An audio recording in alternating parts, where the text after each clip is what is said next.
رب زدني علما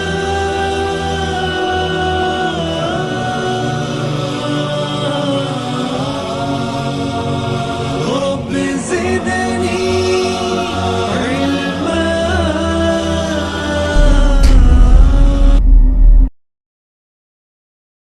السلام عليكم ورحمة الله وبركاته.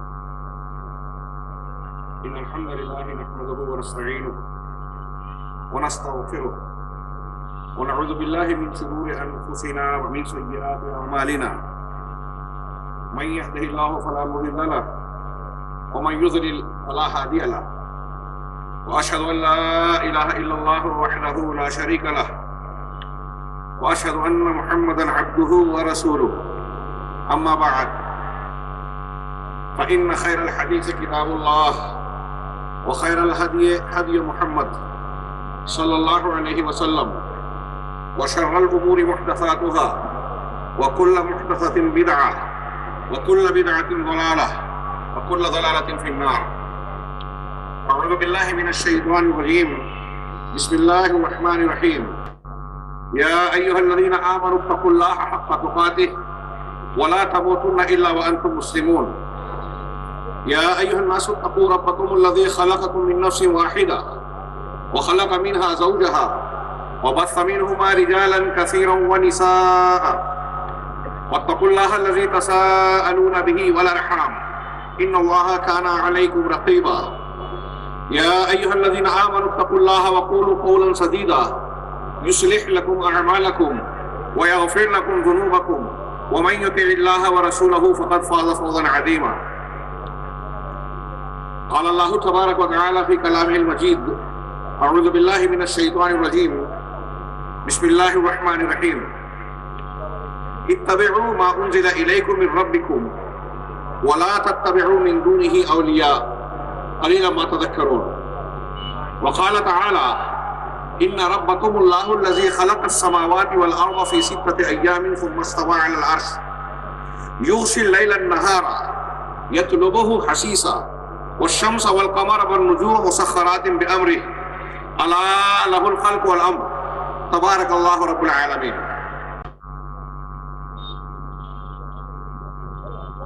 اس عظیم الشان کانفرنس محمد کا پیغام انسانیت کے نام کے زیر عنوان منعقد ہونے والی اس کانفرنس کے صدر محترم جمعیت اہل حدیث حیدرآباد کے امیر محترم فضیلت الشیخ شفیق عالم مدنی حفظہ اللہ، حیدرآباد کے ان 3 حلقوں کے ذمہ داران جنہوں نے اس عظیم الشان کانفرنس کے انعقاد کیا، اس کا اہتمام کیا، دیگر ذمہ داران جمعیت، شیخ میرے قابل احترام دوست شیخ عبدالرحیم مکی حفظہ اللہ سابق امیر جمعیت حیدرآباد، فضیلت الشیخ عبدالعظیم مدنی حفظہ اللہ، دیگر علماء کرام، ذمہ داران جمعیت، میرے بزرگوں، بھائیوں اور اسلامی ماؤں اور بہنوں، مجھے جس عنوان پر کچھ گفتگو کرنے کا حکم دیا گیا ہے، اعلان کے ذریعے آپ نے جانا، وہ عنوان ہے کہ کتاب و سنت کی اتباع کیوں ضروری ہے۔ کتاب و سنت، کتاب سے مراد قرآن مجید ہے۔ ہمارا اور آپ کا، تمام اہل ایمان کا یہ عقیدہ ہے کہ قرآن مجید اللہ تبارک و تعالیٰ جو اس کائنات کا رب العالمین ہے، اس کی نازل کردہ کتاب ہدایت ہے۔ ساری انسانیت کو سیدھا راستہ، سچا راستہ، مارگ درشن کرنے کے لیے اس کتاب کو رب العالمین نے نازل فرمایا۔ اہل ایمان کا تو یہ عقیدہ اور یقین ہے کہ یہ اللہ کا کلام ہے، آسمان سے نازل شدہ وحی پر مشتمل ہے۔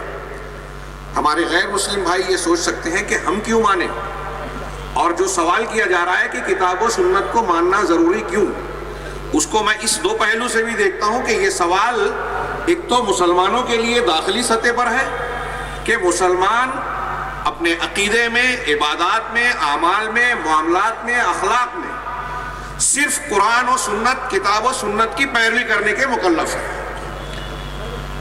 اس کے علاوہ میرا ایک دعویٰ یہ ہے، اور انسانیت کے نام پیغام محمد صلی اللہ علیہ وسلم کی اس کانفرنس کا میں سمجھتا ہوں زیادہ اہم پہلو یہی ہے کہ دنیا کو ہم یہ بتائیں کہ آپ کے لیے بھی اگر آپ چاہتے ہیں کہ کامیابی حاصل کریں تو کتاب و سنت کی پیروی کرنی ہوگی۔ کتاب قرآن مجید ہے۔ اپنے غیر مسلم بھائیوں سے میں عرض کرنا چاہوں گا کہ یہ اللہ کا کلام ہے۔ پوری انسانیت کو جس طرح رب العالمین نے ہوا دی، پانی دیا، کھانے پینے کے اسباب دیے، جینے کے سامان دیے، وَآتَاكُم مِّن كُلِّ مَا سَأَلْتُمُوهُ، اسی کتاب کا فرمان ہے کہ اللہ نے، رب العالمین نے، پالنہار کائنات نے، جگت نے، کائنات کو، انسانیت کو وہ ساری چیزیں دی جس کی ان کو ضرورت تھی، جو انہوں نے طلب کیا۔ جس طرح اللہ رب العالمین نے شریر کی ساری ضرورتوں کو مہیا کیا، اس دنیا کو ہماری ضروریات کا دسترخوان بنا دیا، ٹھیک اسی طرح اس نے ہمیں قرآن دیا۔ قرآن اللہ کا کلام ہے، کتاب اللہ ہے، کتاب ہدایت ہے۔ اس بات کے پروف اور دلیلیں بے شمار ہیں۔ اگر میں اس پہلو پر گفتگو کروں کہ قرآن اللہ کا کلام ہے، اس میں کوئی شک نہیں۔ آپ جس طریقے سے اسے پرکھنا چاہیں، اس دعوے کو سچا اور جھوٹا کے معیار پر دیکھنا چاہیں اور یہ معلوم کرنا چاہیں کہ یہ دعویٰ سچا ہے، سچ اور جھوٹ کے جاننے کے دنیا کے ہر معیار پر آپ پرکھ لیں، یہ ثابت ہوگا کہ یہ قرآن اللہ کا کلام ہے، سارے انسانوں کی ہدایت کے لیے نازل کیا گیا۔ اس کے بہت سارے پروفس۔ اسی طریقے سے جناب محمد رسول اللہ صلی اللہ علیہ وسلم جن پر یہ قرآن نازل کیا، جن کے ذریعے اور مادھیم سے انسان کو یہ کتاب ہدایت اور اس کی شریعت سے نوازا گیا، انہی کی باتوں کو سنت کہا جاتا ہے، انہی کے طور طریقوں کو سنت اور حدیث کہا جاتا ہے۔ کچھ لوگ فرق کرتے ہیں، میں اس میں نہیں جاتا۔ اللہ کے نبی جناب محمد رسول اللہ صلی اللہ علیہ وسلم اللہ کے بھیجے ہوئے سچے پکے پیغمبر ہیں، ساری انسانیت کے لیے رحمت بنا کر آئے۔ وما ارسلناک الا رحمۃ للعالمین، ہم نے آپ کو سارے عالم کے لیے، بوڑھوں کے لیے، جوانوں کے لیے، عورتوں کے لیے، بچوں کے لیے، ساری انسانیت کے لیے، ہر قوم برادری کے لیے، یہاں تک کہ جانوروں، حیوانات کے لیے، کائنات کی ماحولیات کے لیے، ہر عالم کے لیے ہم نے آپ کو رحمت بنایا، زحمت نہیں بنایا۔ آپ سچے رسول ہیں، اس بات کی دلیل بے شمار ہے۔ آپ کے اخلاق، آپ کے معجزات، خود قرآن مجید جس نے نازل ہونے سے لے کر 23 سالہ مدت میں اپنے مخالفین سے بار بار چیلنج کیا کہ اگر تمہیں شک ہے کہ یہ محمد صلی اللہ علیہ وسلم نے اپنی طرف سے گڑھ لیا، بنا لیا، تو وہ بھی انسان، تم بھی انسان، ان کے جیسا کلام بنا کے بتاؤ۔ چند صورتیں لے آؤ، ایک صورت لے آؤ، 10 آیتیں لے آؤ، ایک آیت لے آؤ، یہاں تک کہا فَلْيَأْتُوا بِحَدِيثٍ مِثْلِهِ، اس کے جیسی ایک حدیث بنا کر لے آؤ۔ کفار مکہ جو اپنے آپ کو زبان آور سمجھتے تھے، دوسروں کو عجمی کہتے تھے کہ گونگے ہیں، جن کی عربی دانی اور زبان اتنی اونچی اور اعلیٰ معیار کی تھی کہ عرب کا ایک شخص اِنَّا أَعْطَيْنَاكَ الْكَوْثَرَ فَصَلِّ لِرَبِّكَ وَانْحَرْ إِنَّ شَانِئَكَ هُوَ الْأَبْتَرُ، قرآن کی اس سب سے مختصر سورت کو کعبہ کی دیوار پر جب لٹکا ہوا دیکھتا ہے، بار بار پڑھنے کے بعد آگے ایک جملہ بناتا ہے کہ مَا هَذَا قَوْلُ الْبَشَرِ، یہ انسان کا کلام ہو ہی نہیں سکتا۔ اتنی زیادہ اعلیٰ عربی جاننے کے بعد اللہ کے نبی صلی اللہ علیہ وسلم کی مخالفت کر رہے ہیں، آپ ان کو چیلنج دے رہے ہیں کہ میرا پیش کیا ہوا دین سچا ہے، تم گمراہی پر ہو، سیدھے راستے پر آ جاؤ۔ وہ مخالفت بھی رکھتے تھے، طاقت بھی رکھتے تھے، زبان کو جانتے بھی تھے، چیلنج کا جواب دینے کا تقاضا بھی تھا، پھر بھی 23 سالہ مدت میں کبھی کسی صاحب زبان شخص نے یہ چیلنج قبول نہیں کیا، بلکہ قدم قدم پر موقع سے یہ اعتراف کیا کہ یہ انسان کا کلام نہیں۔ اس کی حلاوت ہے، لذت ہے، شیرینی ہے، اس میں بلاغت و فصاحت ہے، پچھلوں کے ایسے واقعات ہیں جو محمد صلی اللہ علیہ وسلم نے کسی اسکول کالج کتاب میں پڑھے نہیں ہیں. آپ تو امی تھے پھر بھی سچائی پیش کر رہے ہیں. آپ نے جو پیشین گوئیاں کی قرآن میں حدیث میں وہ سچی ہو رہی ہیں. آپ کا کردار ایسا ہے کہ کسی جھوٹے کا کردار ایسا ہو ہی نہیں سکتا. آپ کے ماننے والے اتنے عظیم الشان اور ذہین شخصیات ہیں کہ کوئی انسان ایسے ذہین لوگوں کو زیادہ دنوں تک دھوکہ دے ہی نہیں سکتا. آپ سے قریب جو جتنا رہا اتنا زیادہ آپ سے محبت کرنے والا ہوا. آپ نے اپنی 23 سالہ محض زندگی میں دنیا کی سب سے بڑی جہالت اور جاہلیت کو دنیا کی سب سے بڑی تہذیب میں بدل دیا. کیا یہ ممکن ہے کہ ایک جھوٹا شخص اتنے بڑے بڑے کارنامے انجام دے دے؟ یہ میں نے چند دلائل کی طرف اشارے کیے ہیں جو تمہیدی طور سے عرض کیے. اللہ قرآن اللہ کی کتاب ہے اور حدیث یا سنت نبی کریم صلی اللہ علیہ وسلم کا طریقہ ہے آپ کے قول فعل اور تقریرات. ہمارا یہ دعویٰ ہے کہ ان کی اتباع ضروری ہے. کیوں ضروری ہے؟ پہلا ایک پہلو یہ اس لیے ضروری ہے کہ انسان اگر اپنی عقل سلیم سے غور و فکر کرے تو عقل سلیم یہ فتویٰ دیتی ہے، یہ حکم دیتی ہے، یہ تسلیم کرتی ہے کہ انسان کو اللہ کا کلام اور اس کے بھیجے ہوئے رسول کی سنت ہی ماننی چاہیے. یہ ایک بات. دوسری بات، اگر انسان اپنی فطرت اور نیچر کے اعتبار سے غور کرے، میں اپنے غیر مسلم بھائیوں سے کے لیے یہ عرض کر رہا ہوں کہ فطرت سے اگر غور کرے تو فطرت بھی یہی کہے گی کہ اگر کسی کی ماننا ہے تو اس کی جس نے ہم کو پیدا کیا، جو ہماری فطرت کا خالق ہے. فطرت کا تقاضا بھی یہی ہے. تیسرا، مسلمانوں کے لیے اس سوال کے جواب میں یہ عرض کروں گا کہ مسلمان اور مومن ہونے کا تقاضا یہ ہے، ایمان والا ہونے کا تقاضا ہے. ایمانی تقاضا یہ ہے کہ بندہ صرف قرآن و سنت کی اتباع کرے اور قرآن و سنت، کتاب و سنت سے ہٹ کر تمام دوسری چیزوں کی اتباع سے اپنے آپ کو روک لے. اس کی خود قرآن و حدیث میں بے شمار دلیلیں ہیں. پھر اسی کے ضمن میں ایک بات جس کو الگ سے بیان کروں گا کہ انسانی تاریخ میں بار بار جو تجربات کیے ہیں انسانوں نے مختلف معاشروں اور ادوار میں، وہ تجربات بھی اس بات کی گواہی دیتے ہیں کہ انسانوں کے بنائے ہوئے قوانین اور مذاہب انسانیت کے لیے پورے کے پورے خیر کے نہیں ہو سکتے. ہر مذہب میں کچھ نہ کچھ خیر ضرور ہوتا ہے، لیکن انسانی طبیعت، مزاج، فکر، عقل، شعور قاصر ہے، عاجز ہے اس بات سے کہ دنیا کے تمام انسانوں کے لیے، ہر زمانے اور علاقے کے انسانوں کے لیے ایسا منظم اور زبردست قانون بنائے جو ہر حقدار کو اس کا حق دے، جو ان کے لیے اطمینان اور سکون کا باعث ہو، جو اس کی فطرت اور فطری تقاضوں کے عین مطابق ہو، انسانی قوت اور استطاعت کے دائرے میں ہو. ایسی خصوصیات کے قوانین بنانے سے انسان کافر ہے، چاہے جتنے ذہین اور دانشور لوگ اکٹھا ہو جائے، ماہرین قوانین اکٹھا ہو جائیں. اور تاریخ نے یہ تجربہ بار بار کیا کہ اللہ کے کتاب اور محمد صلی اللہ علیہ وسلم یا پیغمبر کی تعلیمات کو چھوڑ کر دنیا نے جب کسی دوسرے فکر کو، مذہب کو، نظریے کو، ازم کو آزمایا تو انسانیت اور انسانوں کو نقصان پہنچایا، فساد پھیلائے، ایک دوسرے کی جان، مال، عزت و آبرو کو غیر محفوظ بنا دیا. یہ چند دعوے ہیں.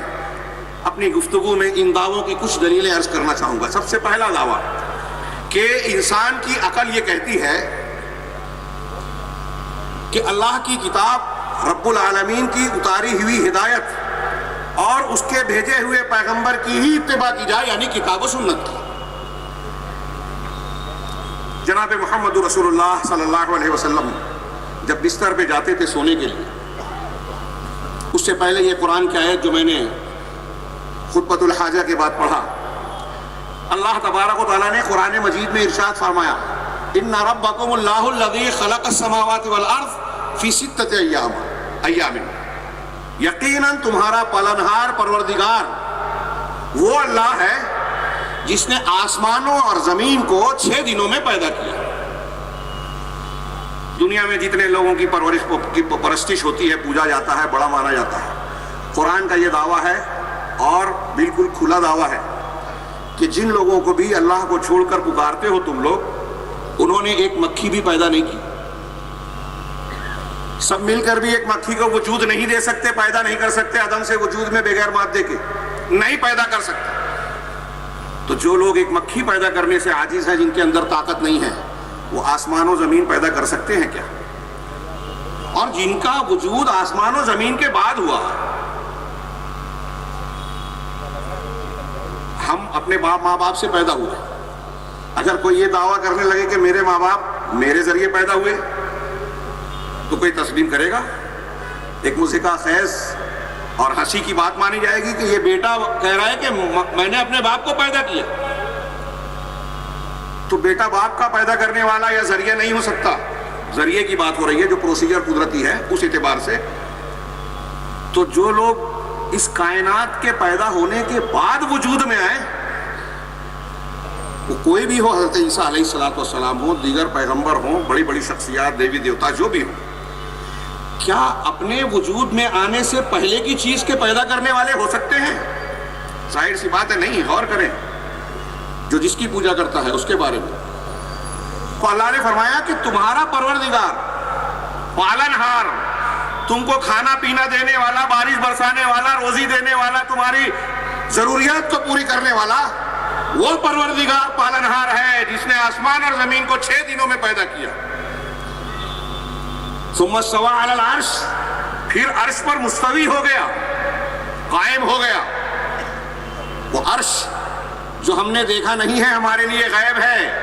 اسی کتاب و سنت نے بتایا کہ اللہ تبارک و تعالیٰ کی مخلوقات میں سب سے پہلی اور سب سے بڑی مخلوق ہے۔ سارے آسمان و زمین اس کے سامنے کوئی حیثیت نہیں رکھتے۔ 7 آسمان اللہ کی کرسی کے سامنے ایسے ہیں جیسے ایک ڈھال میں 7 انگوٹھیاں، اور کرسی اللہ کے عرش میں ایسے ہے، حدیث میں بتایا گیا جیسے ایک بڑے میدان میں ایک انگوٹھی ڈالی گئی۔ کتنا بڑا عرش ہے، اور اتنا بڑا عرش اللہ کی مخلوق ہے، یہ آسمان اور زمین اس کی مخلوق ہے، تو اللہ کتنا بڑا ہے۔ ان کو پیدا کرنے والی ذات کتنی عظمت والی، بڑائی والی ہے، اندازہ لگائیے، ہم اندازہ نہیں لگا سکتے۔ تمہارا پروردگار وہ ہے، عرش پر مستوی ہوا حقیقی معنی میں، اور وہاں مستوی ہو کر کائنات کا قدری اور دینی نظام چلا رہا ہے۔ جب اس کی جو مشیت ہوئی اس اعتبار سے واقعات اور حوادث کے تصرفات فرما رہا ہے۔ یغشی اللیل النہار، وہ رات سے دن کو ڈھانپ دیتا ہے۔ دن کا اجالا تھا، رات کی تاریکی آئی، ڈھپ گئی، دن کے اجالے میں ساری، رات کے اندھیرے میں سارے دن کی چیزیں ڈھانپ دی اللہ نے، اور پھر یہی سلسلہ چلتا ہے، صبح آتی ہے، پھر اجالا ہوتا ہے، یطلبہ حثیثا، جو تیزی سے ایک دوسرے کے پیچھے آتے ہیں۔ والشمس والقمر والنجوم مسخرات بامرہ، یہ آسمان، یہ سورج، یہ چاند اور یہ سارے ستارے جو ہم کو چھوٹے چھوٹے دکھائی دیتے ہیں، ستارے کچھ نظر آتے ہیں، کچھ جن کے بارے میں کہا سائنٹسٹوں نے، جن کو دیکھا، کہا کہ یہ ستارے اتنے چھوٹے نہیں ہیں، اس میں سے کچھ ایسے ہیں جس میں 6 کروڑ سورج آ سکتے ہیں۔ تو یہ سارے ستارے، آسمان اور سورج اور چاند، مسخرات بامرہ، سب اللہ کے حکم کے قابو میں ہیں، اس کے زیر تصرف ہیں۔ وہ جیسے چاہے جو حکم دیتا ہے یہ اس کی فرما برداری کرتے ہیں۔ پوری کائنات اللہ کی فرما برداری کر رہی ہے، تو انسانوں کو بھی چاہیے کہ اسی کی مانیں، کتاب و سنت کو کی اتباع کریں۔ ابھی بات یہ بتا رہا ہوں کہ کائنات کا جو قدری نظام ہے، جو نظام چل رہا ہے، اس کا چلانے والا اللہ ہے۔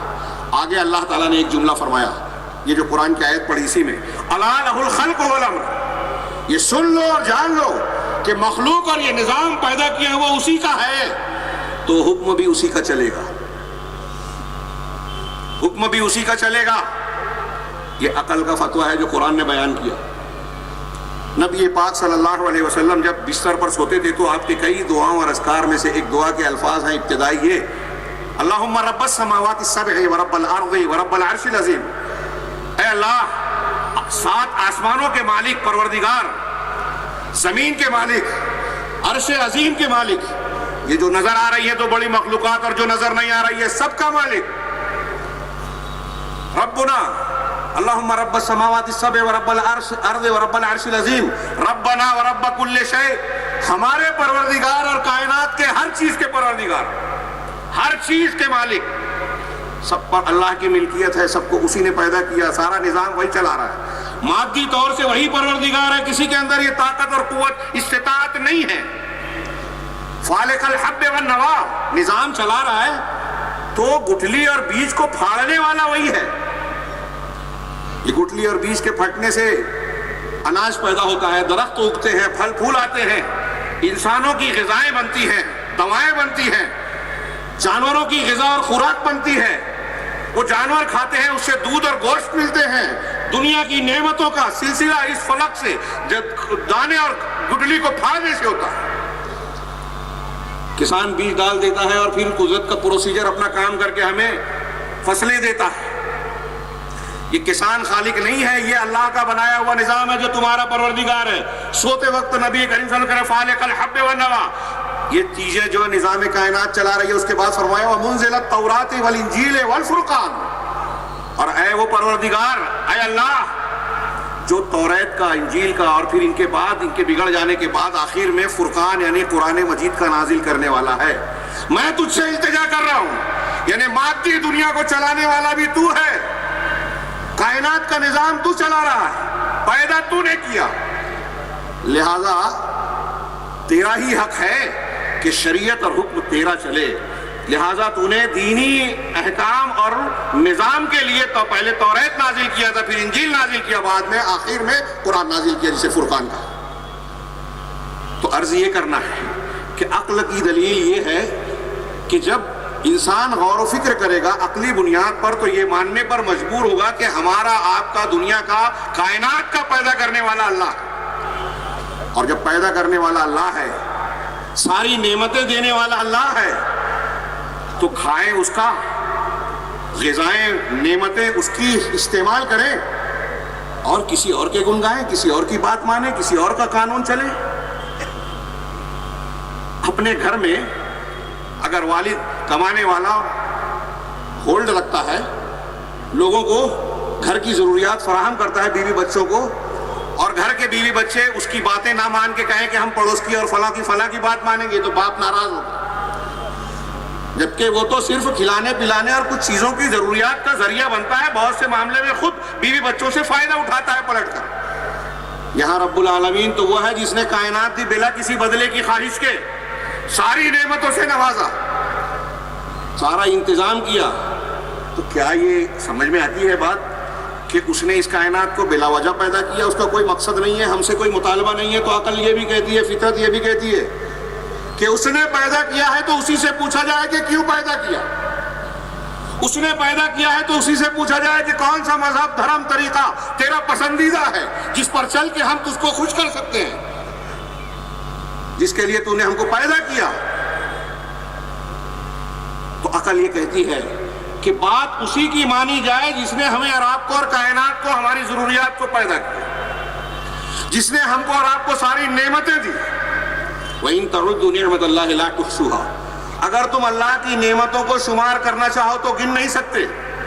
یہ ایک پہلو ہوا، میں اگلے دوسرے عقلی پہلو کی طرف آ رہا ہوں کہ عقل اس طریقے سے بھی ہماری گواہی دیتی ہے کہ کتاب و سنت یعنی اللہ کی کتاب اور اس کے پیغمبر کی تعلیمات کو ہی ماننا چاہیے، تبھی فلاح ہوگی، تبھی کامیابی ہوگی، اور یہ ہمارے اس کے مملوک اور اس کے مخلوق ہونے کا تقاضا ہے کہ اسی کی مانیں۔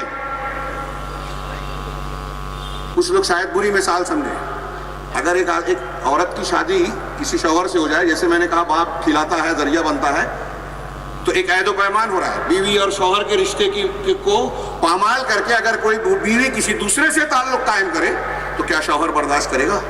جبکہ شوہر نے اس بیوی کو پیدا نہیں کیا، پال پوس کر بڑا نہیں کیا، اور صرف اس کو دیتا نہیں ہے، اس سے بہت کچھ لیتا بھی ہے، پھر بھی یہ برداشت نہیں کر سکتا۔ تو کیا ہماری عقل جو اس بے وفائی کو قبول نہیں کرتی، یہ قبول کرے گی؟ انسان کی عقل یہ مانے گی کہ جس رب العالمین نے ہمیں سب کچھ دیا، عدم سے وجود بخشا، پیدا کیا، نظام دیا، ہر ضرورت فراہم کی، اس کی بات نہ مانتے ہوئے کسی اور کی بات مانے، کسی اور کا قانون اختیار کرے زندگی میں؟ اس سے بڑی بے وفائی کیا ہوگی؟ کیا یہ اللہ تعالیٰ کی غیرت کو برداشت کرنا چاہیے؟ نہیں کرے گا۔ تو عقل یہ کہتی ہے کہ اسی کے آگے جھک جایا جائے، اسی کے احکامات کو کو قبول کیا جائے۔ عقل کے دوسرے اعتبار سے ہم دیکھیں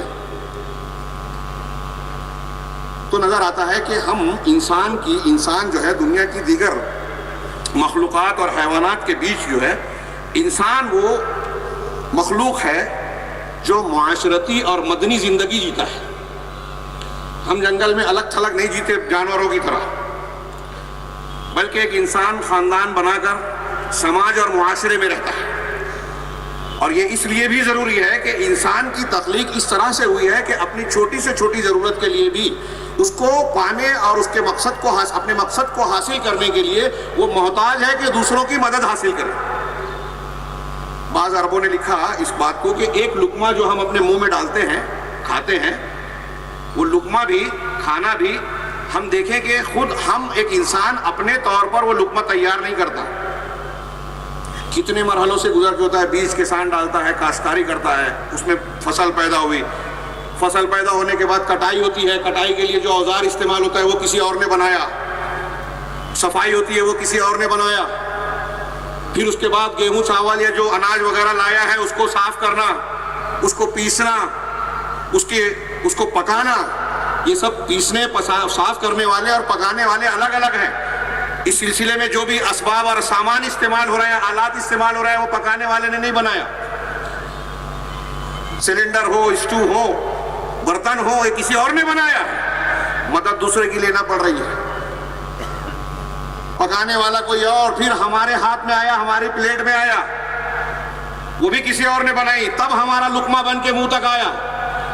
تو انسان اپنی چھوٹی سے چھوٹی ضرورت کو پورا کرنے میں بھی دوسروں کا محتاج ہے، اس لیے مدنی زندگی گزارنے پر مجبور ہے. اب جب ہم سماج میں جیتے ہیں، رہتے ہیں، تو سماج میں ہر انسان کی خواہش الگ ہے، طلب الگ ہے، پسند الگ ہے.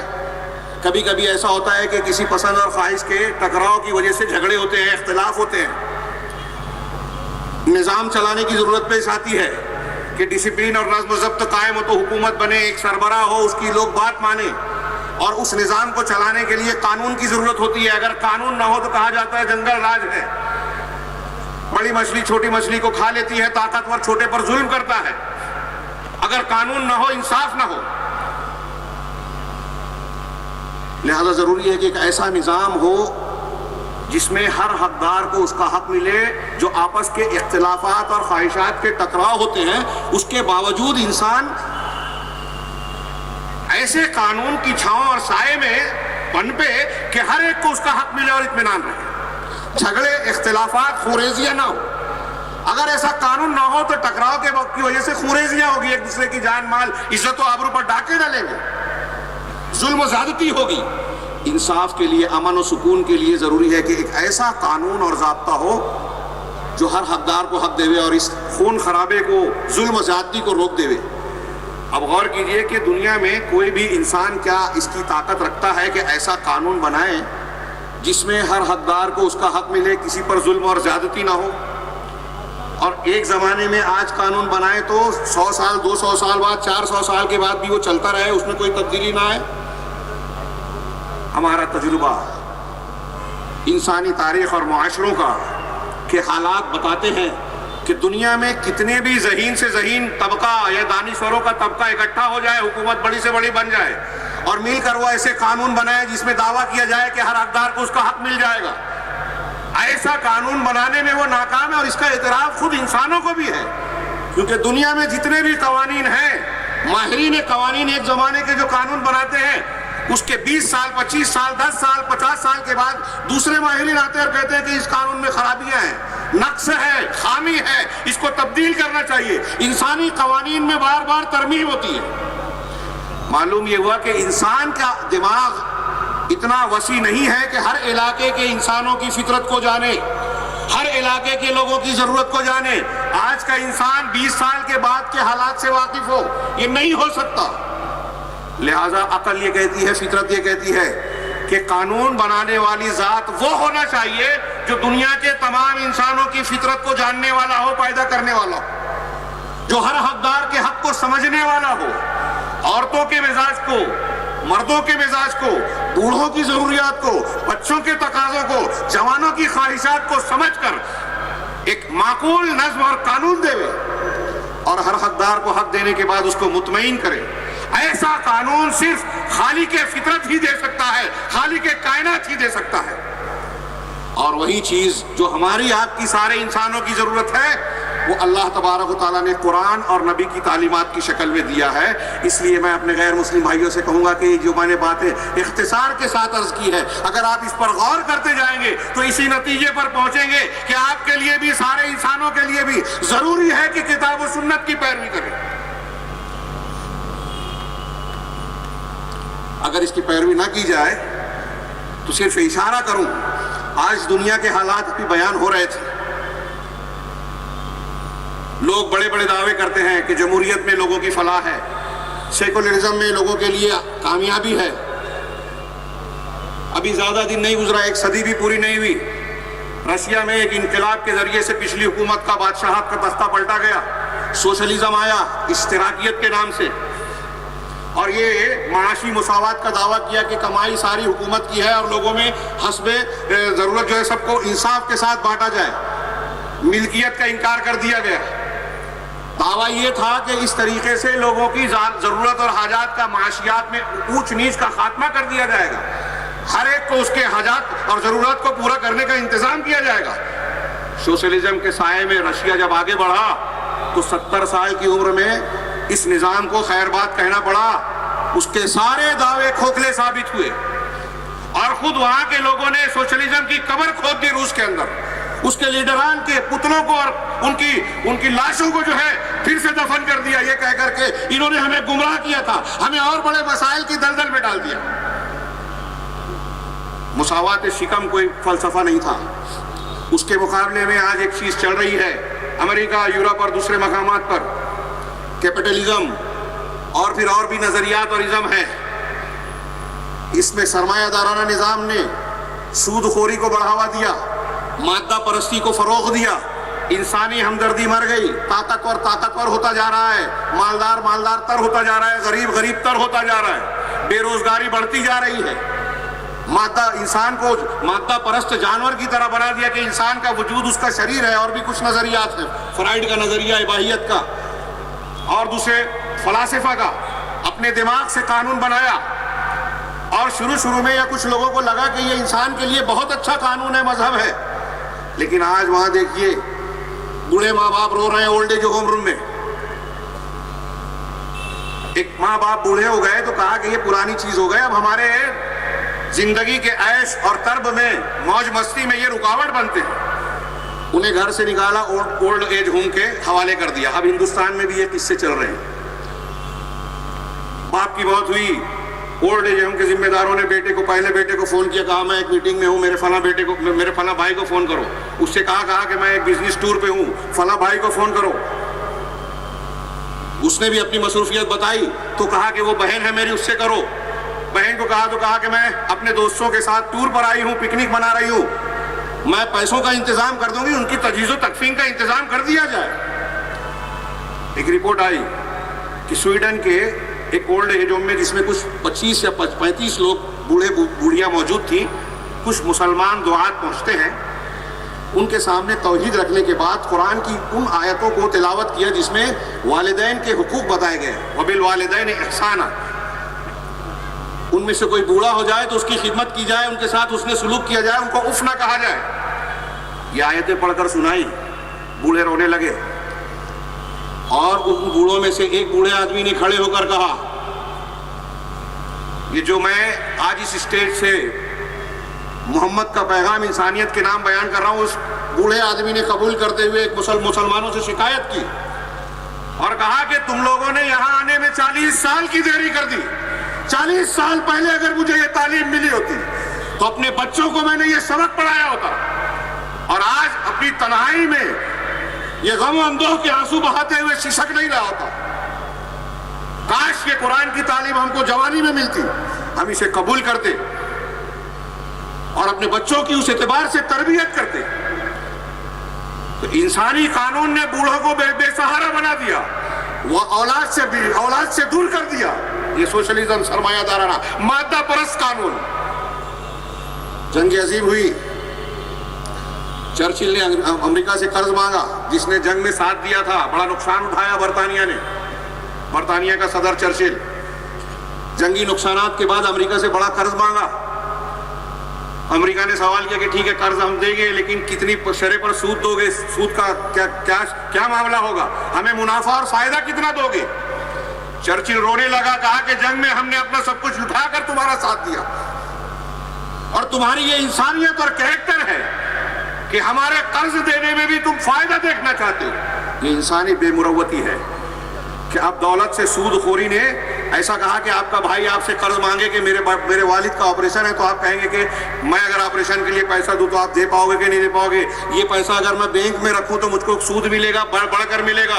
آپ تو اتنا ہی دو گے اور دو گے نہیں دو گے, کب دو گے گارنٹی بھی نہیں. انسانی مروت کو مار دیا ان قوانین نے, انسان کو مختلف قسم کے مسائل میں الجھا دیا. آج بوڑھی عورتیں بوڑھے مرد بے سہارا ہیں, جوان آوارہ ہیں, ناجائز تعلقات عام ہیں, ایڈز, خودکشی, نفسیاتی, ذہنی, جنسی بیماریاں دنیا کو اپنی لپیٹ میں لے رہی ہیں. رپورٹ کے مطابق 97 کی رپورٹ ہے کہ 1.5 کروڑ مریض ایڈز کے صرف بر اعظم امریکہ میں تھے اور یہ جنسی بے راہ روی کا نتیجہ تھے. اللہ کی کتاب اور اس کے رسول کی تعلیمات جس پر ہم بحث کر رہے ہیں کہ کتاب و سنت کو کیوں ماننا ضروری ہے, ہم یہ کہہ رہے ہیں کہ اگر کتاب و سنت کو یہ دنیا مان لے, اس کی اتباع کر لے, تو ایڈز کی بیماری عام نہیں ہوگی, دہشت گردی کا وجود نہیں ہوگا, لوگوں کے لیے بوڑھوں کو بے سہارا چھوڑنے کا موقع نہیں ہوگا, اولاد بے سہارا نہیں ہوں گے, بیواؤں کو لوگ گندی نگاہوں سے نہیں دیکھیں گے, موبائل کا اس کا گندا استعمال نہیں ہوگا جس میں آج نوجوان ملوث ہے. ان سب بیماریوں سے, قباحتوں سے بچنا ہے. ہر حقدار کو حق دینا ہے, بزرگوں کو عزت دینی ہے, عورتوں کو تطزز دینا ہے, ان کے حقوق دینا ہے, عورتوں یتیموں پر ظلم نہ ہو یہ چاہتے ہیں, تو ضروری ہے کہ اللہ کی کتاب اور اس کے رسول کی سنت کی اتباع کی جائے. قرآن و حدیث, کتاب و سنت کی اتباع اس لیے ضروری ہے کہ اس کے بغیر کوئی قانون انسانوں کو ان کے حقوق نہیں دیتا. یہ عقلی دلیلیں میں نے بیان کی, اور بھی کئی پہلو پیش کیے جا سکتے ہیں. فطرت یہ کہتی ہے, انسان اندر سے اپنے آپ میں یہ سمجھتا ہے کہ مجھے کسی کا مذہب اور دین ماننا چاہیے, کسی کے سامنے جھکنا چاہیے. مذہب کا ماننا انسانی فطرت کا جز ہے. اب یہ انسانی فطرت کسے مانتی ہے؟ قرآن نے کہا فَأَقِمْ وَجْهَكَ لِلدِّينِ حَنِيفًا فِطْرَتَ اللَّهِ الَّتِي فَطَرَ النَّاسَ عَلَيْهَا. اپنے دین کو, مذہب کو اللہ دین کی طرف یکسو کر دو, اللہ کی طرف موڑ دو, سب سے کٹ کر ہٹ کر. یہ اللہ کی فطرت ہے, توحید, جس پر انسانوں کو پیدا کیا. اللہ کے رسول نے فرمایا کل مولود یولد علی الفطرہ, ہر بچہ فطرت پر پیدا ہوتا ہے. فابواہ یہودانہ او ینصرانہ او یمجسانہ, ماں باپ اسے یہودی, نصرانی اور مجوسی بناتے ہیں. وہاں یہی مذہب تھے دوسرے اسلام کے علاوہ, اس لیے یہ مذاہب کا نام لیا. تو نصرانی, مجوسی, انسان پیدا نہیں ہوتا, مسلمان پیدا ہوتا ہے, توحید پر پیدا ہوتا ہے, اسلام پر پیدا ہوتا ہے. فطرت بھی یہ کہتی ہے کہ جو ہمارا مالک ہے اسی کے بات ماننا چاہیے. فطرت کا بھی یہی تقاضا ہے. لہذا ہم اپنی دنیا کے ساری انسانیت کو اس اسٹیج سے یہ پیغام دیتے ہیں کہ دنیا کی فلاح, کامیابی, کامرانی اور سارے مسائل کا حل اس ذات کے بنائے قانون میں ہے جو دنیا کو پیدا کرنے والا ہے, کائنات کو بنانے والا ہے, ساری انسانیت کو اور اس کی فطرت کو پیدا کرنے والا ہے. اور وہی جانتا ہے کہ کس کا کیا حق ہے. زمانے گزر جائیں, حالات تبدیل ہو جائیں, لیکن وہی ذات ہے جو ان تقاضوں کو سمجھتی ہے. موقع ہوتا تو میں مثالیں دیتا. آگے بڑھیے کہ مسلمانوں کے لیے اب بات کہیں کہ مسلمانوں کے سامنے بھی آج بہت سارے منہج, افکار اور طریقے, فرقے بن گئے. تو ہم کس کی بات مانیں؟ دعویٰ سب کرتے ہیں قرآن و حدیث کو ماننے کا, لیکن پھر اس کے اندر ذیلی دعوے ہوتے ہیں کہ ہم فلاں مسلک کے ہیں, فلاں بزرگ کی مانیں گے, ہمارے قائد فلاں ہیں, ہماری عقل میں یہ بات آتی ہے قرآن و حدیث کے خلاف تو ہم عقل کی بات مانیں گے, ہمارا ذوق یہ کہتا ہے, ہمارے پرکھوں کی روایت یہ کہتی ہے, روایت کو مانیں گے, رسم و رواج کو مانیں گے. تو میں یہ عرض کروں ایسے سارے مسلمانوں سے کہ ایمان کا بھی تقاضا ہے کہ آپ اور ہم صرف کتاب و سنت کی پیروی کریں. ایمان کا تقاضا. قرآن کے بہت سے مقامات میں سے ایک مشہور آیت سورہ نساء کی, اللہ تبارک و تعالیٰ نے ارشاد فرمایا یا ایھا الذین آمنوا, اے ایمان والو, کہ اطیعوا اللہ، اللہ کی اطاعت کرو۔ اللہ کی اطاعت کیسے ہوگی؟ اس کی کتاب کو مان کر، اس کی کتاب کی اطاعت کر کے۔ وَأَطِیعُوا الرَّسُولَ، اور رسول کی اطاعت کرو۔ یہ ایک جملہ ایک مسلمان کو سمجھانے کے لیے کافی ہے کہ کلام رب العالمین ہے، ہدایت ربانی ہے، آسمان سے نازل شدہ وحی کے الفاظ ہیں کہ مانو تو کس کی مانو؟ اللہ کی یعنی قرآن، رسول کی یعنی حدیث اور سنت۔ وَأُولِي الْأَمْرِ مِنْكُمْ، اب یہاں آپ دیکھیے اولو الامر کی بھی ہے، اس میں آگے نہیں جا رہا ہوں فی الحال۔ ان دونوں کی اطاعت کی مطابقت میں آپ دوسری اطاعتیں کر سکتے ہیں، امیر کی، والدین کی، فلاں اور فلاں کی۔ یہ اطاعت تابع ہے اللہ اور اس کے رسول کی اطاعت کی۔ تو اصل اطاعت کتاب و سنت کی کرنی ہے۔ یہاں آیت کا پہلا ٹکڑا دیکھیے کہ اللہ تبارک و تعالیٰ نے خطاب کیا یا ایھا الذین آمنوا، اے ایمان والو، اور اس کے بعد حکم دے رہا ہے کہ اطاعت کرو۔ مفسرین اور صحابہ اور تابعین اور دوسرے بہت سارے لوگ لکھتے ہیں کہ اللہ تبارک و تعالیٰ نے جہاں کہیں لوگوں کو یا ایھا الذین آمنوا کہہ کر اس کے بعد کوئی حکم دیا، یہ اس بات کی طرف اشارہ ہے کہ ایمان لانے کا تقاضا یہ ہے کہ آپ اگر مومن ہو، ایمان والے ہو، تو آگے والا حکم مان لو، اس کو تسلیم کر لو۔ اگر وہ تسلیم نہیں کرتے تو آپ ایمان والے نہیں ہیں، ایمان کے تقاضے کو پورا نہیں کر رہے ہیں۔ اس سے پتہ یہ چلا کہ یہاں اس آیت میں کہا گیا کہ ایمان والو اللہ کی اطاعت کرو، رسول کی کرو، قرآن اور کتاب کو مانو اور سنت کی اتباع کرو۔ اب اگر کوئی ایسا نہیں کرتا، کسی اور کی اتباع کرتا ہے، تو وہ ایمان والا نہیں ہے۔ اللہ تبارک و تعالیٰ نے اپنے کلام میں کم سے کم تقریباً 40 مقام پر اللہ اور رسول کی اطاعت کا حکم دیا، اور صرف حکم ہی نہیں دیا، اس کے مختلف فائدے بتائے۔ اور اجمالی طور سے اگر میں کہوں تو یہ دعویٰ پیش کر سکتا ہوں، اور اللہ وجہ البصیرہ اس بات پر ایمان رکھتا ہوں، سارے لوگ اہل علم اس پر ایمان رکھتے ہیں کہ دنیا اور آخرت کے جتنے بھی فائدے ہیں، غیر مسلم مسلم دونوں بھائیوں سے کہہ رہا ہوں، محمد کا پیغام انسانیت کے نام یہ ہے کہ آپ اگر دنیا کے سارے فائدے چاہتے ہیں، امن و امان چاہتے ہیں، سکون چاہتے ہیں، دکھ، پریشانی، الجھن، بیماریوں سے نجات چاہتے ہیں، مرنے کے بعد کی کامیابی چاہتے ہیں، اس دنیا کے بعد والی دنیا میں نجات اور عظیم اور دردناک عذاب سے تحفظ اور نجات چاہتے ہیں، جنت چاہتے ہیں، ہمیشہ کی سکھوں سے بھری زندگی چاہتے ہیں، تو اللہ کی اور رسول کی اتباع ضروری ہے۔ اللہ کی کتاب اور اس کے رسول کی سنت کی اتباع میں دنیا اور آخرت کے سارے فائدے ہیں۔ اللہ اور اس کے رسول کی اتباع نہ کرنے سے دنیا اور آخرت کے سارے نقصانات ہیں۔ صرف اس ایک جملے کے تناظر میں اگر میں کہوں تو میں سمجھتا ہوں تقریر کا حاصل ہوگا کہ کتاب و سنت کی پیروی کیوں ضروری ہے۔ اس لیے ضروری ہے کہ اگر آپ چاہتے ہیں کہ دنیا میں آپ کو سکون ملے تو اس سے ملے گا، امن ملے تو اس سے ملے گا، ہر حقدار کو حق ملے تو کتاب و سنت کی پیروی سے ملے گا، اختلافات کا خاتمہ ہو تو کتاب و سنت کی وجہ سے ملے گا، اللہ کی رحمت ملے تو کتاب و سنت کی وجہ سے ملے گی، ان کی پیروی کرنے سے۔ دنیا کی جنت بھی ان کی پیروی سے ملے گی، ایمان کی، اور آخرت کی جنت بھی ان کی پیروی سے ملے گی، کتاب و سنت کی۔ چند فوائد بعض دلیلوں کے ساتھ اللہ تبارک و تعالیٰ نے حکم دیا وَاعْتَصِمُوا بِحَبْلِ اللَّهِ جَمِيعًا وَلَا تَفَرَّقُوا، اللہ کی رسی کو سب مل کر مضبوط پکڑ لو۔ وہ رسی کیا ہے؟ اللہ کی کتاب، اس کا دین، رسول کی سنت۔ اللہ کی رسی کی تشریح کرتے ہوئے کسی نے کہا کہ یہ صراط مستقیم ہے، کسی نے کہا اسلام ہے، کسی نے کہا قرآن ہے، کسی نے کہا محمد رسول اللہ صلی اللہ علیہ وسلم ہے۔ سارے معنی درست ہیں، سب ایک دوسرے کے مترادف ہی ہیں۔ صراط مستقیم وہی ہے جو قرآن و سنت بتا رہی ہے، قرآن و سنت وہی ہے جو صراط مستقیم ہے، اسلام وہی ہے جو اللہ کے کلام اور رسول کی سنت میں صلی اللہ علیہ وسلم۔ تو اللہ کی رسی کو سب مل کر مضبوط پکڑ لو، ولا تفرقوا۔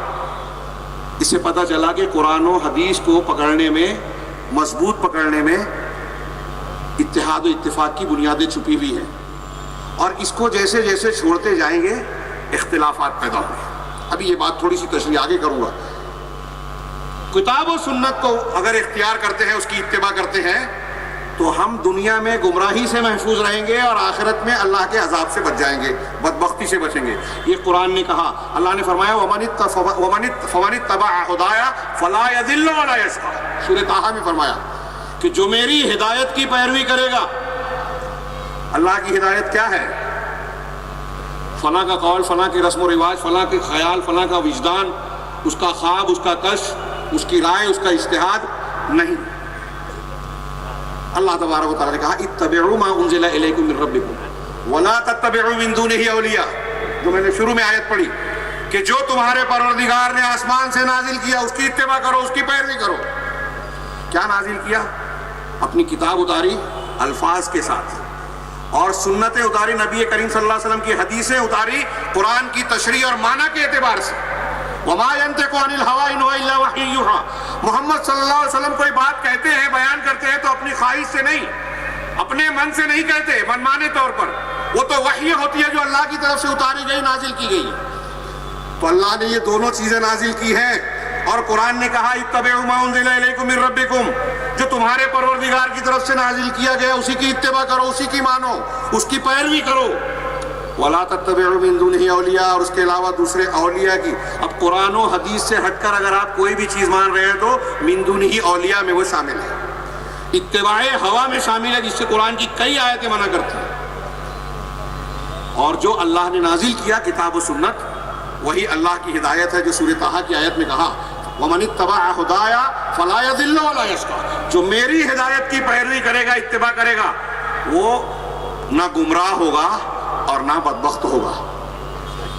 حضرت ابن عباس رضی اللہ تعالیٰ عنہ ترجمان القرآن رضی اللہ عنہ فرماتے ہیں کہ لا يضل فی الدنیا ولا یشقی فی الآخرہ، کہ جو اللہ کی ہدایت یعنی قرآن و حدیث کی بات مانے گا، اتباع کرے گا، دنیا میں گمراہی سے بچے گا۔ بہت سے راستے ہیں، تاریکیاں ہیں، مناہج ہے، ازم ہے اور مسلک ہیں، ان سے بچے گا کون؟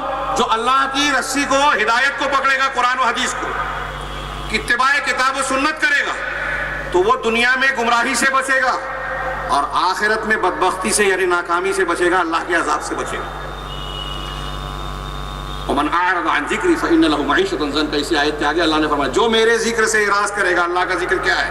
قرآن اور قرآن کی تفسیر سنت، اس سے اعراض کرے گا، اس کی بات نہیں مانے گا، اتباع نہیں کرے گا۔ ومن اعرض عن ذکری فإن له معیشۃ ضنکا، تو اس کے لیے تنگ زندگی ہوگی۔ وَنَحْشُرُهُ يَوْمَ الْقِيَامَةِ أَعْمَىٰ، اور قیامت کے دن ہم اسے اندھا بنا کر اٹھائیں گے، قیامت کے دن اندھا بتائیں گے، اس سے پہلے دنیا کی زندگی میں یا قبر کے سلسلے میں اسے تنگ زندگی ملے گی۔ اہل علم نے کہا دنیا میں اگر آپ کو بے روزگاری کا سامنا ہے، بیماریاں ہیں، پریشانیاں ہیں، اختلافات ہیں، دنیا کی جتنی بھی مصیبتیں ہیں، سب تنگ زندگی کی تفسیر ہے۔ تو پتہ یہ چلا اتباع سنت، کتاب و سنت نہ کرنے پر تنگ زندگی ملے گی، گمراہی ملے گی۔ اور یہ بات آپ ان حدیثوں میں بھی سنتے ہیں جو حجۃ الوداع کے موقع پر مختلف حدیث کی کتابوں میں الگ الگ الفاظ سے مروی ہے۔ اللہ کے رسول صلی اللہ علیہ وسلم فرمایا کہ میں اس دنیا سے جانے والا ہوں، تمہارے درمیان دو چیزیں چھوڑ رہا ہوں۔ بعض میں صرف کتاب اللہ کہا، بعض میں کتاب اللہ کے ساتھ اہل بیت کہا، اور اس کی الگ تشریح ہے، ان کے حقوق کا خیال رکھنا۔ اور بعض روایتوں میں کہا کہ میں تمہارے درمیان اللہ کی کتاب اور اپنی سنت چھوڑے جا رہا ہوں، جب تک ان کو مضبوط پکڑے رہو گے کبھی گمراہ نہیں۔ پتہ یہ چلا کہ اتباع کتاب و سنت اس لیے ضروری ہے کہ ہم اور آپ گمراہی سے بچ جائیں۔ جو لوگ قرآن و کتاب و سنت کی اتباع نہیں کرتے، اپنی عقل لڑاتے ہیں، وہ گمراہی کا شکار ہوتے ہیں۔ دنیا میں جتنے بڑے بڑے لوگوں کو دیکھیے، جہاں انہوں نے قرآن و حدیث کو ماننے کے دعوے کے ساتھ کسی دوسری چیز کی آمیزش کی، ملاوٹ کی، اپنی عقل کی، فلسفے کی، منطق کی، وہاں انہوں نے گمراہی کے راستے کی طرف اپنا قدم بڑھا دیا اور دین حق سے الگ کوئی نہ کوئی مسلک بنا لیا۔ امام باقلانی نے فلاسفہ، یونانی فلسفے اور منطق کے ماننے والوں کا رد کرنے کے لیے قلم اٹھایا، لیکن فلسفہ اور منطق کی وجہ سے خود اپنی عقل کو آمیزش کی اور قرآن حدیث کی تشریح اپنی عقل سے کرنے لگے۔ ان کا ایک فرقہ بن گیا۔ ان کے شاگرد ان کے پاس امام ابو الحسن اشعری، جو بعد میں اہل سنت میں آ گئے اور توبہ کر لی، انہوں نے رد کرنا شروع کیا ناحق باطل فرقوں کا، لیکن اپنی عقل کا استعمال کیا، عقلیت اور فلسفہ منطق کا استعمال کیا، قرآن حدیث سے ہٹ کر، کتاب و سنت سے ہٹ کر، گمراہی کا شکار ہو گیا، شریعت ایک مذہب وجود میں آ گیا۔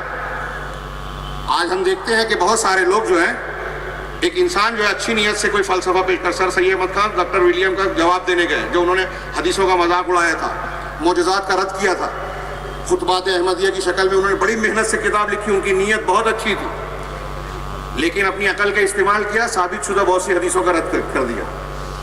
ہمارے یہاں کچھ جماعتیں پیدا ہوتی ہیں، میں حکمت کے طور پر ان کا نام نہیں لینا چاہتا، ان کی بزرگوں کی نیت اچھی تھی لیکن ان کے نام کے مسلک اور گروہ بن گئے، ایک نئی فکر بن گئی، ایک نئی جماعت بن گئی۔ کیوں؟ اس لیے کہ انہوں نے قرآن و حدیث کی تشریح میں اپنی عقل، اپنا فلسفہ، اپنی خیالات اور نظریات کی آمیزش کر دی۔ کسی نے جدید دور کے افکار کو پڑھا، امریکہ یورپ کے فلسفوں کو اس میں ملانے کی کوشش کی اور قرآن و حدیث کو یورپ کے فلسفوں کی روشنی میں سمجھنے کی کوشش کی۔ کسی نے معاشیات کے اصولوں، کسی نے سیاست کی بنیاد پر، کسی نے حکومت کو بنیاد بنا کر جو ہے اسلام کو سمجھنے کی کوشش کی، تو بے راہ روی کا شکار ہوئے اور اسلام کو دین رحمت کی بجائے جو ہے شدت کا مذہب بنانے کی کوشش کر دی، اور آج اس کی وجہ سے ہم بدنامیاں جھیل رہے ہیں، ہمارے نوجوان گمراہی کا شکار ہو رہے ہیں۔ یہ جو بھی اس راستے پر جا رہا ہے وہ قرآن و سنت کی اتباع نہیں کر رہا ہے، وہ اپنے گروہ اور جماعت کے بزرگ اور بانی جماعت کے فلسفوں پر عمل کر رہا ہے۔ وہ خالص کتاب و سنت کی اتباع کرے گا تو ان گمراہیوں سے، بے راہ رویوں سے بچ جائے گا۔ علامہ ابن تیمیہ اور ایسی کئی شخصیات کے نام ہیں، انہوں نے، علامہ ابن تیمیہ رحمہ اللہ نے اس وقت کے، اس زمانے کے ہر فرقے کا رد کیا، اشاعرہ، معتزلہ، جہمیہ، قدریہ، جبریہ، جتنے باطل تصوف کے، سب کا رد کیا، لیکن ابن تیمیہ کے نام سے کوئی فرقہ نہیں بنا۔ کیوں؟ علامہ ابن تیمیہ رحمہ اللہ نے جو کچھ پیش کیا وہ قرآن و حدیث کی بنیاد پر پیش کیا۔ پتہ یہ چلا کہ جب قرآن و حدیث میں آمیزش ہوتی ہے فلسفے کی، فکر کی، عقل کی، تو گمراہیاں آتی ہیں۔ اور آج ہمارے بہت سارے خوش عقیدہ یا دیندار نوجوان دین کے نام پر کبھی کبھی دین سے گمراہ ہو جاتے ہیں، اس لیے کہ خالص کتاب و سنت کی اتباع کی بجائے دوسرے راستوں پہ چلے جاتے ہیں، کسی خاص فکر کے حامل عالم کی فکر کی پیروی کرنے لگتے ہیں، قرآن و حدیث کی خالص اتباع نہیں کرتے۔ اور ہمارا کہنا یہ ہے کہ نجات اور یہ سارے فلسفے قرآن و حدیث کو ماننے میں ہیں، اور اس کی دلیلیں کہی ہیں، میں نے جمعہ کا خطبہ بھی دیا تھا کہ قرآن و حدیث کو ویسے مانا جائے جیسے صحابہ کرام نے اللہ کے رسول صلی اللہ علیہ وسلم کے پہلے شاگردوں نے جس طرح مانا۔ یہ قرآن بھی کہتا ہے کہ ان کا ایمان صحیح تھا، ان کی عبادات درست تھی، وہ جیسے ایمان لائے بعد والے ویسے ایمان لائیں گے تو کامیاب ہوں گے۔ کتاب و سنت کی اتباع اس لیے ضروری ہے کہ انہی کی اتباع میں ہدایت ہے۔ اللہ تعالیٰ نے قرآن میں فرمایا ان تطیعوہ تہتدوا، اگر تم رسول کی اطاعت کرو گے تو ہدایت یافتہ ہو جاؤ گے۔ اس کا الٹا مطلب کیا ہوا کہ رسول کی ہدایت سے، اطاعت سے جتنا نکلو گے اتنا ہدایت سے دور ہوتے جاؤ گے، اور ہدایت سے دور ہونے کا مطلب یہ ہے کہ گمراہی میں پڑنا، فرقوں اور مسلکوں میں بٹنا۔ اسی طریقے سے اتباع کتاب و سنت اس لیے ضروری ہے کہ کامیابی اسی سے جڑی ہوئی ہے، ایمان اسی سے جڑا ہے، ہدایت اسی سے جڑی ہے، لہٰذا جنت بھی اتباع کتاب و سنت سے ہی ملے گی۔ اللہ تبارک و تعالیٰ نے قرآن کی کئی آیتوں میں کہا وَمَن يُطِعِ اللَّهَ وَالرَّسُولَ فَأُولَٰئِكَ مَعَ الَّذِينَ أَنْعَمَ اللَّهُ مِنَ النَّبِيِّينَ وَالصِّدِّيقِينَ وَالشُّهَدَاءِ وَالصَّالِحِينَ وَحَسُنَ أُولَٰئِكَ رَفِيقًا۔ جو لوگ اللہ کی اور رسول کی اطاعت کرتے ہیں، یعنی کتاب و سنت کی اتباع کرتے ہیں، تو یہی وہ لوگ ہیں جو نبیوں کے ساتھ، ان لوگوں کے ساتھ ہوں گے جن پر اللہ نے انعام فرمایا۔ ہر نماز میں ہم دعا کرتے ہیں اہدنا الصراط المستقیم صراط الذین انعمت علیہم، انعام والوں کے راستے پر چلا۔ تو انعام والوں کے ساتھ کون رہے گا؟ جو اللہ اور اس کے رسول کی اطاعت کر رہے ہیں۔ اور انعام والے کون ہیں؟ من النبیین والصدیقین والشہداء، انبیاء، صدیقین، شہداء اور صالحین، اور ان کی رفاقت، رفیق کے اعتبار سے، ساتھی کے اعتبار سے یہ بہت اچھے ہیں۔ انبیاء، صدیقین، شہداء کہاں ہوں گے؟ جنت کے اعلیٰ مقامات پہ۔ یہ کیسے ملے گا یہ مقام؟ اللہ اور اس کے رسول، یہ میں نہیں کہہ رہا ہوں، اللہ کا کلام کہہ رہا ہے، جس پر ہم سب ایمان رکھتے ہیں کہ یہ اللہ کا کلام ہے اور یہ کوئی غلط نہیں ہو سکتا۔ اگر کوئی اس میں شک کرے تو وہ مومن نہیں ہوگا۔ اللہ نے آگے فرمایا ایک دوسری آیت میں وَمَن يُطِعِ اللَّهَ وَرَسُولَهُ يُدْخِلْهُ جَنَّاتٍ تَجْرِي مِن تَحْتِهَا الْأَنْهَارُ، جو اللہ اور اس کے رسول کی اطاعت کرے گا اللہ تعالیٰ اسے ایسے باغات اور جنتوں میں داخل کرے گا جس کے نیچے نہریں جاری۔ دنیا میں ایک انسان کی خواہش ہوتی ہے کہ ہمیں ایسی زندگی ملے جہاں سکھ ہی سکھ و دکھ نہ ہو، جہاں موت نہ آئے، جہاں سے طبیعت اکتائے نہیں، جہاں تمنائیں پوری ہو جائیں، ہر خواہش پوری ہو۔ قرآن و حدیث نے بتایا کہ ایسی جگہ جنت ہے جہاں تمنائیں ختم ہو جائیں گی، تمنا سے بڑھ کر چیزیں ملیں گی۔ لیکن یہ کیسے ملے گی؟ بنیادی شرط ہے کہ اللہ کی اطاعت اور رسول کی اطاعت کی جائے، توحید کو مانے جائے، سنت کو مانا جائے۔ توحید کی مخالفت کی تو شرک ہوگا، اللہ کی اطاعت سے نکل جائے گا، سنت سے ہٹے گی تو بدعت ہوگی، رسول کی سنت کی مخالفت ہوگی، اور یہ گمراہی ہے، جہنم میں لے جانے والی چیز ہے۔ اسی طریقے سے اگر کوئی شخص یہ اس لیے ضروری ہے، اللہ کی کتاب اور رسول کی سنت کی اتباع اس لیے بھی ضروری ہے کہ اسی سے اللہ کی محبت ہمیں ملے گی، اللہ کی رحمت ملے گی، اللہ کی مغفرت ملے گی۔ ان میں سے جو تین لفظ میں نے استعمال کیے، کسی بھی چیز کی کوئی مومن کہہ سکتا ہے کہ ہمیں ضرورت نہیں ہے؟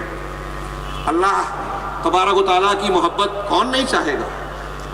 اللہ نے فرمایا کہ قل ان کنتم تحبون اللہ، آپ سارے مومنوں سے کہہ دیجئے کہ اگر تم کو اللہ سے محبت ہے۔ اگر ایک آدمی محبت توحید کی ایمان کی بنیاد ہے، دین پر عمل کرنے کے لیے یہی محبت اکساتی ہے۔ آپ کو جس چیز سے محبت ہے، شوق ہے، اس کے لیے وقت گزارتے ہیں۔ ابھی ہمارے یہاں بھیڑ بھاڑ کم ہے، بہت سارے لوگوں کو دوسری چیزوں سے محبت ہوگی، وہاں مشغول ہوں گے۔ میں متہم نہیں کرتا، کوئی ضروری نہیں تھا۔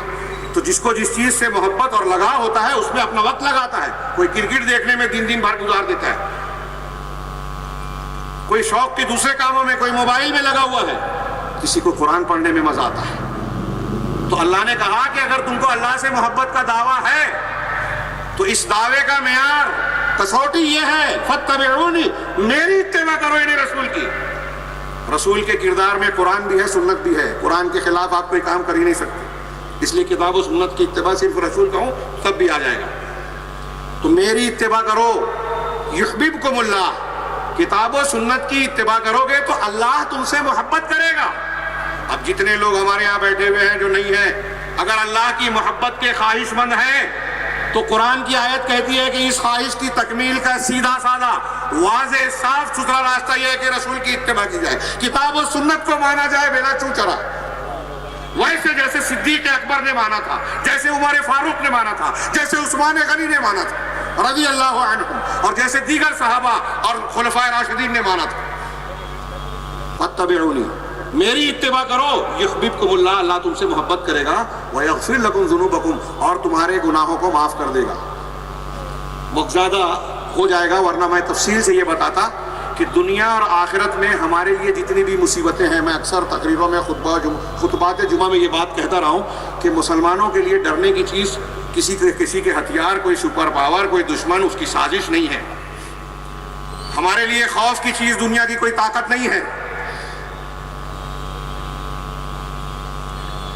ہمارے لیے خوف کی چیز اگر کوئی ہے تو وہ ہمارے اپنے گناہ ہیں۔ لہذا ہمارے اللہ کے عذاب سے، دنیا کے ہر قسم کی پریشانیوں سے، مصیبتوں سے، آخرت کے عذاب سے اگر بچنا ہے، بارش رکی ہے تو اللہ تعالیٰ نے بتایا استسقا پڑھ کے گناہوں کی مغفرت طلب کرو، استغفروا ربکم انہ کان غفارا، اپنے رب سے مغفرت طلب کرو، وہ بڑا غفار، بڑا معاف کرنے والا ہے۔ یرسل السماء علیکم مدرارا، تم پر موسلادھار بارش برسائے گا، ویمددکم باموال وبنین، مال اور دولت اور اولاد کے ساتھ تمہاری مدد کرے گا، ویجعل لکم جنات ویجعل لکم انہارا، تمہارے لیے باغات اور تمہارے لیے نہریں بنا دے گا۔ کب؟ اپنے گناہوں سے معافی مانگو، مطلب گناہوں کی وجہ سے نعمتیں ہم سے رکتی ہیں، اللہ کی نعمتیں اور رحمتیں گناہوں کی معافی کے ساتھ آتی ہے۔ اور اللہ تبارک و تعالیٰ نے اس آیت میں فرمایا کہ تم اللہ کی رسول کی اتباع کرو گے، کتاب و سنت کی اتباع کرو گے تو اللہ تمہارے گناہوں کو معاف کرے گا۔ گناہوں سے معاف، گناہوں کے بچ گئے ہم لوگ تو دشمنوں کی چالوں اور سازشوں سے بچ جائیں گے، جہنم کے عذاب سے، برزخ کے عذاب سے، دنیا کے عذاب سے بچ جائیں گے۔ میرا وقت ختم ہو چکا ہے، میں چند دعوے پیش کر کے بات کو سمیٹتا ہوں۔ یہ چند فوائد، 2-3 فوائد جو بہت اہم ہیں کہ اتباع کتاب و سنت کے ذریعے سے اللہ کا رحم ملتا ہے۔ اللہ تعالیٰ نے سورہ توبہ میں جو ارشاد فرمایا وَيُطِيعُونَ اللَّهَ وَرَسُولَهُ أُولَٰئِكَ سَيَرْحَمُهُمُ اللَّهُ، مسلمان مردوں اور عورتوں کے بارے میں کہا کہ وہ کئی صفات کے ساتھ یہ ایک صفت رکھتے ہیں کہ وہ اللہ اور اس کے رسول کی اطاعت کرتے ہیں۔ یہی لوگ ہیں جن پر عنقریب اللہ رحم فرمائے گا۔ یا ایھا الذین آمنوا اطیعوا اللہ واطیعوا الرسول لعلکم ترحمون، قرآن کی یہ آیت دوسری میں نے پڑھی کہ تم اللہ کی اطاعت کرو، رسول کی اتباع کتاب و سنت کرو تاکہ تم پر رحم کیا جائے۔ اللہ کے رحم کی ہمیں ہر وقت ضرورت ہے، بلکہ اللہ کے رسول نے فرمایا کہ اللہ کی رحمت اور رحم کے بغیر، فضل کے بغیر کوئی شخص جنت میں نہیں جائے گا۔ پوچھا گیا کیا آپ بھی؟ فرمایا ہاں میں بھی، ہاں میں بھی، لائیے کہ اللہ تعالیٰ اپنے رحم اور رحمت اور مغفرت سے ڈھانپ لے. اللہ کے رحم کی ضرورت ہے. یہ رحم کیسے ملے گا؟ اتباع کتاب و سنت سے. ہمارے اعمال بہت سارے ہم کرتے ہیں، محنتیں کرتے ہیں. اللہ تبارک و تعالیٰ نے قرآن میں فرمایا کہ اللہ کی اطاعت کرو، رسول کی اطاعت کرو. وَأَطِیعُوا اللَّهَ وَالرَّسُولَ وَلَا تُبْطِلُوا أَعْمَالَكُمْ. اور اپنے اعمال کو برباد مت کرو. اس کا مطلب اگر کوئی شخص بڑی محنت کر رہا ہے، صدقہ و خیرات کر رہا ہے، نمازیں پڑھ رہا ہے، تسبیحات پڑھ رہا ہے، فضائل پر عمل کر رہا ہے، لیکن اللہ اور اس کے رسول کی اطاعت نہیں کرتا، دوسرے طریقوں کو مانتا ہے، کسی کا ذوق، کسی کی عقل، کسی کا طریقہ، کسی دوسرے کے بتائے ہوئے فکر و فلسفے پر عمل کر رہا ہے قرآن و حدیث کے خلاف، تو اللہ کہہ رہا ہے اس کے عمل برباد ہو جائیں گے. لہذا عمل کو برباد ہونے سے بچانے کے لیے ضروری ہے کہ اتباع کتاب و سنت کیا جائے. یہ آخری ایک بات بہت جو اہم ہے کہ مسلمانوں کا ایک بہت بڑا مسئلہ ہے اتفاق، فرقہ بندیاں. اللہ تبارک و تعالیٰ نے بتایا کہ اتباع کتاب و سنت میں مسلمانوں کے اختلافات کا حل ہے، فرقہ بندی کا خاتمہ ہے، باہمی الفت و محبت اور اسلامی اخوت کو اگر استوار کرنا ہے تو کتاب و سنت کی پیروی کی جائے. اسی میں جیسا کہ ابھی پچھلے خطاب میں آپ سن رہے تھے، چونکہ وہ بات بیان ہو چکی ہے اس لیے میں اس کو نہیں بیان کر رہا ہوں، کہ دنیا میں جتنے بھی مسائل ہیں جو ظلم کی وجہ سے پیدا ہو رہے ہیں، دہشت گردی، بم دھماکے، فلاں اور فلاں، اس کا حل بھی کتاب و سنت کی اتباع میں بھی ہے. اور جو لوگ بم دھماکے کر رہے ہیں، یہ اسٹیج کہتا ہے کہ اسلام سے، قرآن و سنت سے، قرآن و سنت کے ماننے والے مسلمانوں سے ان کا کوئی تعلق نہیں ہے. اگر وہ کتاب و سنت کی اتباع کرتے تو محبت کرتے، محبت کا پیغام پھیلاتے، جو محمد صلی اللہ علیہ وسلم کا کردار ہے، تعلیم ہے، قرآن کی تعلیم ہے.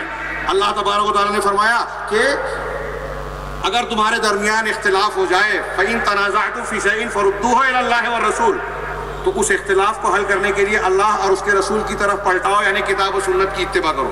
اس سے یہ بھی پتہ چلا کہ قرآن و حدیث میں ہمارے تمام اختلافات کا حل ہے. تب تو اللہ نے حکم دیا، اگر ہمارے اختلافات کا حل قرآن و حدیث میں نہیں ہوتا تو یہ حکم نہیں دیتا. اور اللہ کے رسول کی وہ حدیث یاد کیجئے کہ میری امت 73 فرقوں میں بٹے گی، سب جہنم میں جائیں گے سوائے ایک کے، اور وہ کون ہوگی؟ جس پر میں اور میرے صحابہ ہیں. تو جو آپ کا طریقہ ہے، یعنی سنت کو ماننے والوں کا، صحابہ کے ماننے والوں کا طریقہ ہے، اس طریقے سے جو فرقہ جیسے جیسے ہٹتا گیا، جتنا انحراف اختیار کیا گیا اتنا وہ فرقوں میں بٹتا گیا. جو شخص اس دوسرے کسی طریقے کو اختیار نہیں کرتا، نبی کے طریقے پر، یعنی کتاب و سنت کی اتباع صحابہ کے طریقے پر کر رہا ہے، تو وہ جماعت ہے، وہ فرقہ نہیں ہے، وہ جہنم سے محفوظ رہے گا. لہذا فرقہ بندی سے بچنا ہے تو اللہ اور اس کے رسول کی بات کو مانا جائے، اتباع کی جائے اور فرقوں میں تقسیم ہونے سے بچا جائے. اللہ نے ایک آیت میں فرمایا وَأَطِیعُوا اللَّهَ وَرَسُولَهُ، اللہ کے اور اس کے رسول کی اطاعت کرو، وَلَا تَنَازَعُوا، اور آپ جھگڑو نہیں، فَتَفْشَلُوا، کہ نظامت کرو، جھگڑو نہیں، فَتَفْشَلُوا وَتَذْهَبَ رِيحُكُمْ، ورنہ تم ناکام ہو جاؤ گے اور تمہاری ہوا اکھڑ جائے گی، حکومت چلی جائے گی، روب و دبدبہ نہیں رہے گا، کوئی قوت اور شان نہیں رہے گی مسلمانوں کی. کیوں؟ قرآن و اللہ اور اس کے رسول کی اتباع نہیں کرو گے تو ہوا اکھڑ جائے گی. اور آج مسلمانوں کی ہوا اکھڑی ہے اس لیے کہ ہم نے اطاعت الہی، کتاب و سنت کی اطاعت کو چھوڑ دیا ہے. میرے بھائیوں، اللہ تبارک و تعالیٰ کا قرآن یہ کہتا ہے کہ ان ھذا القرآن یہدی للتی ہی اقوم، کہ یہ قرآن وہ کتاب ہے جو سب سے بہترین راستے کی رہنمائی کرتی ہے. وقت ہوتا تو میں یہ بیان کرتا کہ دنیا کے جتنے مذاہب ازم ہیں ان کے مقابلے میں قرآن کی اور اللہ کے رسول کی تعلیمات ایسی ہیں، عقیدے سے لے کر پیشاب پاخانے کے آداب تک ہر چیز ایسی ہے کہ اگر آپ اس کا موازنہ دوسرے مذہب کی تعلیم سے کریں گے تو یہ کہنے پر مجبور ہیں گے کہ سب سے بہترین تعلیم اس کی ہے. زندوں کے، مردوں کے، بوڑھوں کے، عورتوں کے حقوق جیسے اسلام اور قرآن نے دیے کسی نے نہیں دیے. لہذا اس لیے اتباع ضروری ہے کہ سب سے بہترین قانون یہی ہے، سارے لوگوں کے حقوق کی حفاظت کرتا ہے. اور آخری بات یہ کہ اتباع کتاب و سنت نہ کرنے سے بہت سے نقصانات ہیں، سارے فتنے، شرور دنیا اور آخرت کے آئیں گے. ایک آیت پیش کروں، اللہ کے رسول اللہ تعالیٰ نے فرمایا فَلْيَحْذَرِ الَّذِينَ يُخَالِفُونَ عَنْ أَمْرِهِ أَن تُصِيبَهُمْ فِتْنَةٌ، کہ جو لوگ اللہ کے رسول کی حکم کی مخالفت کرتے ہیں انہیں اس بات سے ڈرنا چاہیے کہ انہیں فتنہ پکڑ لے یا دردناک او يُصِيبَهُمْ عَذَابٌ أَلِيمٌ. تو دنیا کی جتنی بھی پریشانیاں ہیں وہ فتنے میں مان لیجئے، شرک و کفر و نفاق اور خرابیاں ساری فتنہ ہے. اللہ کے رسول، اللہ تعالیٰ فرما رہا ہے کہ رسول کی سنت کی مخالفت جو کرے گا وہ فتنے میں پڑ جائے گا اور آخرت میں دردناک عذاب میں پڑ جائے گا. کئی قرآن کی آیتیں کہتی ہیں کہ وہ دردناک عذاب کا شکار ہوگا. تو میں اختصار کے ساتھ بات کو سمیٹتے ہوئے آخری جملے میں عرض کروں گا کہ اتباع کتاب و سنت اس لیے ضروری ہے کہ ہماری دنیا اور آخرت کے سنورنے، سدھرنے اور کامیاب ہونے کا سارا دار و مدار اسی پر ہے کہ اللہ کی کتاب اور اس کے رسول کی سنت کو مان لیں. میں عرض کرنا چاہتا ہوں کہ دنیا کے لوگوں کو بھی ہم کو یہ پیغام دینا ہے کہ دنیا میں امن قائم کرنا ہے، عدل و انصاف کی بہار لانی ہے، ہر حقدار کو اس کا حق دینا ہے، کمزوروں کو اوپر اٹھانا ہے، غریبوں کو حقوق دلانا ہے، بے روزگاروں کو روزگار دلانا ہے، سود کی لعنت سے بچنا ہے، انسانی ہمدردی پیدا کرنی ہے، تو کتاب و سنت کی اتباع کرنی ہوگی، محمد صلی اللہ علیہ وسلم کے پیغام کو قبول کرنا ہوگا۔ اسی میں دنیا انسانیت کی نجات ہے، اسی میں کامیابی ہے، اور یہ اسٹیج اسی پیغام کو دینے کے لیے سجایا گیا ہے۔ اللہ تبارک و تعالیٰ سے دعا ہے کہ ہم یہ پیغام جو دوسروں تک زبان سے پہنچانے کی کوشش کر رہے ہیں، اللہ تعالیٰ ہمارے اعمال بھی ایسے بنا دے کہ دنیا ہمارے کردار کو دیکھ کر یہ کہے کہ مسلمان اتباع کتاب و سنت جو کرتا ہے وہ جھوٹ نہیں بولتا، وہ چوری نہیں کرتا، وہ کسی کے ساتھ ظلم نہیں کرتا، وہ بم دھماکہ نہیں کر سکتا، وہ کسی کو نقصان نہیں پہنچا سکتا، انسان کا قتل تو دور کی بات ہے، ایک جانور کو بھی ناحق قتل نہیں کر سکتا۔ اللہ تبارک و تعالیٰ ہمیں سچا پکا مسلمان بنائے، دنیا میں اسلام کا داعی بنائے، سچا داعی بنائے، اسی پر موت دے اور اس کی برکت سے دنیا اور آخرت کے تمام شرور و فتن سے محفوظ رکھے۔ میں آخر میں اللہ تعالیٰ کا شکریہ ادا کرتا ہوں کہ آپ کے درمیان حاضر ہونے اور کچھ باتیں عرض کرنے کی توفیق دی، اور دعا کرتا ہوں کہ اللہ تعالیٰ مجھ سے اور آپ سے یہ چیزیں قبول فرمائے، اور اس کے بعد جمعیت اہل حدیث حیدرآباد حلقہائے حیدرآباد کے جو مختلف جنہوں نے اس جلسے کا انعقاد کیا ہے، اس میں جن لوگوں نے محنت کی ہے، جن لوگوں نے مالی ہے، کسی بھی قسم کا تعاون دیا ہے، ان تمام کے لیے دعا کرتا ہوں کہ اللہ تبارک تعالیٰ یہ سارے اعمال اللہ تبارک تعالیٰ ان کے نامہ اعمال میں خیرات کے طور پر درج فرما لے، اور اسے ان کے دنیا اور آخرت کی بھلائیوں کا ذریعہ بنا دے، اور یہ تمام امت کے لیے خیر کا باعث اس کانفرنس کو بنا دے۔ اقول قولی ھذا واستغفر اللہ لکم ولسائر المسلمین وصلی اللہ علی نبینا محمد۔ مزید علماء اور مقررین کے بیانات سننے کے لیے ہمارے YouTube چینل کو سبسکرائب کیجیے۔ جزاک اللہ۔